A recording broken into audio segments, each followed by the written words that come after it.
Optional subject economics, जिसमें मैं आज टॉपिक लेकर आई हूँ उदासीनता वक्र। उदासीनता वक्र को कहते हैं इंडिफरेंस कर्व। ठीक है, इंडिफरेंस कर्व क्या होते हैं? जैसे कि उपभोक्ता है, दो वस्तुओं को उपभोग करता है। पहली वस्तु का वो उपभोग कर रहा था, फिर उसके तत्पश्चात वो दूसरी वस्तु का उपभोग करने लगता है, लेकिन पहली वस्तु और दूसरी वस्तु दोनों के इक्वल में उसको संतुष्टि प्रदान हो रही है, यानी कि वो सेटिस्फाइज है अपनी दोनों वस्तुओं को उपयोग में लाने पर। तो इनको कहते हैं उदासीनता वक्र। चलिए आइए हम देखते हैं उदासीनता वक्र की परिभाषा, उदासीनता वक्र किसे कहते हैं और तालिका द्वारा स्पष्टीकरण। उदासीनता वक्र जैसे कि आपके ब्लैक बोर्ड पे लिखा हुआ है, जो उपभोक्ता को समान संतुष्टि प्रदान करने वाली, यानी कि समान संतुष्टि प्रदान करने वाली दो वस्तुओं के विभिन्न संयोगों को व्यक्त करती है, दो वस्तुओं के विभिन्न संयोगों को व्यक्त करती है, उसे उदासीनता वक्र कहते हैं। तो आइए परिभाषा देखते हैं एजवर्थ के अनुसार। एजवर्थ ही हैं जिन्होंने 1881 में इस विचार को प्रस्तुत किया था और इसके बाद पेरेटो, हिग्स और हेलेन ने इस विचार का विश्लेषण किया था। सो स्टूडेंट, हम परिभाषा देखते हैं। उदासीनता वक्र वह मार्ग है, यानी कि वह रास्ता है जिस पे चलने से एक वस्तु के स्थान पर, यानी कि एक वस्तु के स्थान पर दूसरी वस्तु को कितनी भी मात्रा में प्रयोग करने से उपभोक्ता को प्रत्येक दशा में समान संतुष्टि प्रदान होती है, वही उदासीनता वक्र होता है। यानी कि वो एक वस्तु का यूज कर रहा था और वो दूसरी वस्तु का यूज करने लगता है, तो उसे दोनों वस्तुओं में इक्वल संतुष्टि प्रदान हो रही है। तो चलिए स्टूडेंट, मैं आप लोगों को उदासीनता वक्र को ग्राफ के द्वारा समझाती हूँ कि किस तरह से उपभोक्ता को हर वस्तु पर उसको इक्वल, यानी कि समान संतुष्टि मिल रही है। ये देखिए, ये बना हुआ है संयोग, ये संतरे हैं और ये आम है। तो देखिए संयोग, पहले संयोग में वो दो वस्तुओं यानी कि संतरे और आम को यूज कर रहा है और वो संतरा एक लेता है और 25 आम लेता है और उसको यहाँ पर समान संतुष्टि मिल रही है। फिर उसके बाद हम दूसरे संयोग पर आते हैं। जब दूसरे संयोग पर आते हैं तो हमने उपभोक्ता से ये कहा कि हम आपको एक और संतरा देते हैं, यानी कि अब आपके पास दो संतरे हो गए हैं। 25 आमों में से आप कितने आम घटाएंगे कि आपको इक्वल संतुष्टि मिले? तो वो ये कहता है उपभोक्ता कि मैं 5 आम घटा देता हूँ, यानी कि 25 में से 5 आम घट गए हैं और उसकी जो इक्वालिटी आ गई है 20 पर आ गई है, यानी कि अब उसे 2 संतरे और 20 आमों पर समान संतुष्टि मिल रही है। फिर तीसरे में आते हैं हम, तीसरे संयोग पर। अब हमने उपभोक्ता से बोला कि अब हम आपको 3 संतरे देते हैं, यानी कि अब उपभोक्ता के पास 3 संतरे हो गए हैं और उससे ये बोला कि आम को आप कितना घटाओगे कि आपको इक्वल संतुष्टि मिले? तो वो ये कहता है कि मैं ज़्यादा से 4 आम घटाता हूँ और 16 आम हो जाते हैं उसके पास, और इन दोनों वस्तुओं में उसको इक्वल समान संतुष्टि मिल रही है। फिर हम आते हैं चौथे संयोग पर। अब हमने फिर से उसे ऑफर किया है, अब उसके पास पहले 3 आम थे, 3 संतरे थे, अब उसके पास 4 संतरे हो गए हैं और अब उसने 4 संतरे के बाद आमों को जो घटाया है, उसने अब अपनी यूटिलिटी में 3 आमों को घटा दिया। अब उसके पास 3 आम घटने के बाद 16 में से 3 आम घट गए, तो उसके पास बचे 13 आम और इन 4 और 13 संयोगों पर उसे इक्वल संतुष्टि मिल रही है। अब हम आते हैं 5वें संयोग पर, और 5वें संयोग पर उसको अब हमने ऑफर किए हैं 5 संतरे, और 5 संतरों के बाद हम उनसे ये बोल रहे हैं कि 13 आमों में से अब आप कितने आम घटाएंगे? तो वो ये घटा देता है 2 आम, बोलता है मैं ज़्यादा से ज़्यादा आप 2 ही आम घटा सकता हूँ, और उसके बाद उसके पास जो इक्वल संतुष्टि, यानी कि 11 आमों की इक्वल संतुष्टि 5 और 11 पे समान संतुष्टि मिल रही है। तो ये था उपभोक्ता का कि उसे 1 और 25 आम पर भी समान संतुष्टि, क्योंकि वो संतुष्ट है, क्योंकि वो अपने आप ये मार्जिनल घटा रहा है, इसलिए उसको संतुष्टि मिल रही है। फिर दूसरे पे 2 और 20 की, तीसरे पे 3 और 16 की, और चौथे पे 4 और 13 की, और 5वें पे 5 और 11 की संतुष्टि, समान संतुष्टि मिल रही है, और इसे हम सम संतुष्टि वक्र भी कहते हैं।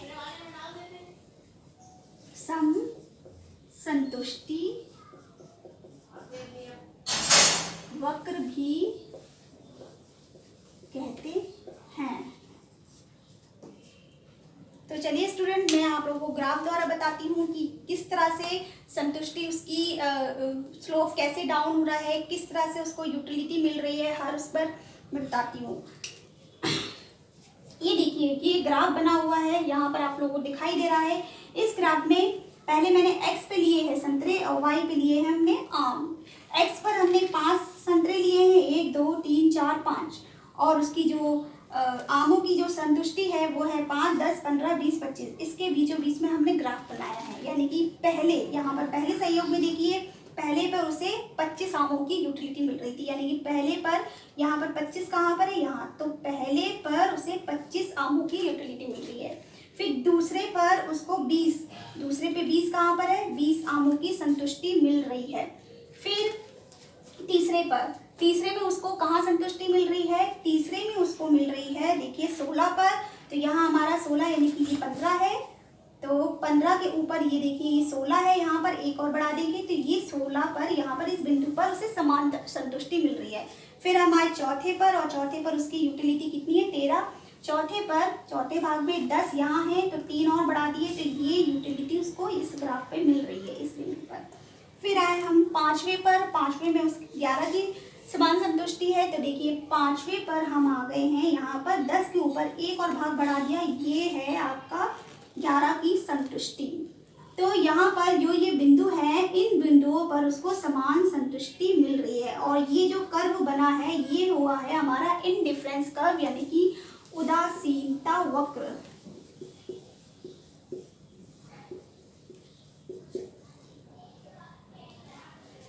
तो स्टूडेंट मैं एक और चीज़ बता दे रही हूँ, इसमें जो स्लोप है हमारा डाउनफॉल हो रहा है वो इसलिए क्योंकि जो हमारा MRS एक्स और वाई पर होता है ये ऋणात्मक होता है। किस तरह से, मैं ये और समझा दे रही हूँ आप लोगों को। MRS को कहते हैं मार्जिनल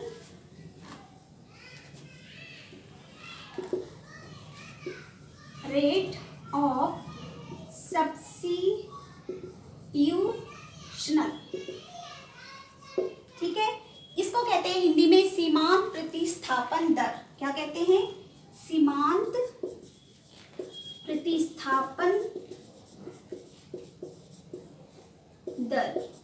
अब मैं इसको बता दे रही हूँ सीमांत प्रतिस्थापन दर क्या होती है। जब उपभोक्ता x की क्वांटिटी को बढ़ाता है, यानी कि x की एक अतिरिक्त इकाई को बढ़ाने के लिए वो y की हर इकाई को घटा रहा है, तो उसको कहते हैं हम सीमांत प्रतिस्थापन दर।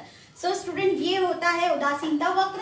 क्या होता है, उपभोक्ता को हर वस्तु पर, हर 2 विभिन्न वस्तुओं पर समान संतुष्टि प्रदान होती है, वो कहलाता है उदासीनता वक्र। सो स्टूडेंट चलिए आइए अब हम देखेंगे उदासीनता वक्र की विशेषताएं। मैंने यहाँ पर ब्लैक बोर्ड पे जगह नहीं है तो मैं बस आती हूँ। तो चलिए स्टूडेंट देखते हैं उदासीनता वक्र की विशेषताएं। पहली विशेषता है उदासीनता वक्र जो है वो बाएं से दाएं नीचे की ओर गिरता है। जैसा कि आप लोगों को यहाँ पर चित्र में नज़र आ रहा है, ये जो वक्र है, ये इंडिफरेंस लाइन है, ये देखिए ये लाइन जा रही है, ये ऊपर से नीचे की ओर गिर रही है, यानी कि बाएं से दाएं की ओर गिर रही है, क्योंकि सीमांत प्रतिस्थापन दर लागू होने के कारण ये जो दर है वो बाएं से दाएं नीचे की गिर रहा है, और इसका जो ढाल होता है वो ऋणात्मक होता है, यानी कि स्लोप जो होता है वो डाउनफॉल होता है।